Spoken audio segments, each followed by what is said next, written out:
कोनो रकम प्लानिंग छाड़ा के चला कानाले पांडुआ मेला नेल। हे एवरीवन सानम को सगुन दाराम इᱧᱟᱹᱜ वीडियो रे आर इᱧᱟᱹᱜ वीडियो नेल जने झोतो को आयमा आयमा साराव। आर प्रतिबार गाले जखन सिमला को रेल गेट तले चला गया से नोंडे माने ततोबार गे गेट टा ᱧᱩᱨᱩ ᱛᱟᱦᱮᱱ ᱜᱮᱭᱟ। तारपरे गाले ले हेना होय तरा रोड रे आर नंदे चला काना माध्यमिक परीक्षा और टुकली कागज को गोटा रास्ता माने छुरियो कते को चला कानते। तारपरे होय गाड़ी गैरेज कते आपाते तो मोटा पांजा ते वालिंग ᱧᱟᱢᱮ कानते तो उनी पांजा जने नोवा धारे लिंग हेना। तारपरे होय रोड माने हाना धारे रोड रे क्रॉस लेखान गे हाना धारे मेला दुकान हाने धारे मेला को दिसो काना। आर नोवा मेलाटा शुरू गया माघ बंगा 3 तारीख खय जखन माने आले आरकी पांडुआ जागरणटा हुयो गया तखन आर आदिगान हर गेपे हेज काना नोवा मेला नेल। आर माने इन दो चला कान रिंग खूब एकटा माने मेला सेल काते बांगिंग वीडियो कदा। आर होय तोरां सेदिन रे इच्छाटा होइना तो आदि दिन पुरो ब्लॉग टाइम माने ब्लॉग वीडियो एमदा माने ए इदानिंग एतो माने रहोयना चाप आर आले माने स्कूल रे गिद्रो भर्ती को चाप आर आदि किछु कामी ताहा काना ओना पर मध्य वीडियो टुकटाक कुरा होय कान ब्लॉग टा दो ठीक ठाक एम गे बांग होय काना।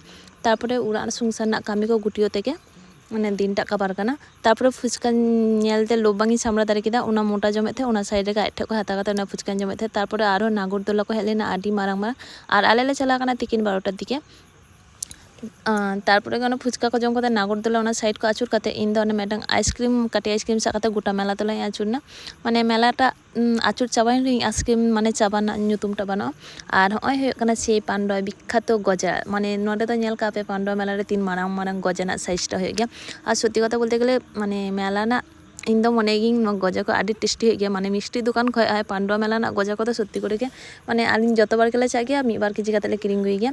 आर नोवा धा दो माने जम हो ठीक बाको जम गया बोले आर जम मध्य इन इकलागिन जम गया उना जन अल्प करे गे गजाले हाता किदा।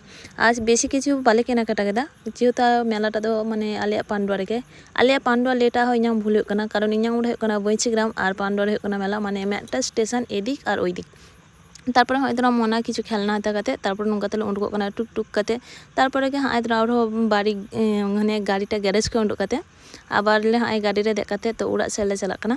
आ उड़ा से ले चला कना इन मेता पिंग बांग जे जतो बार के आले सिमला को गेट माने रेल गेट नोडे ले हिजुग गया ततो बार के माने गेट बंद थान गया। तारपरे हाय गेट को खुलो किदा तारपरे आले हाय तले चला कना आर साइड ते कोय दियलिंग जे पुलिस को मेना को आसे बांग जेते हेलमेट बांग होय कना।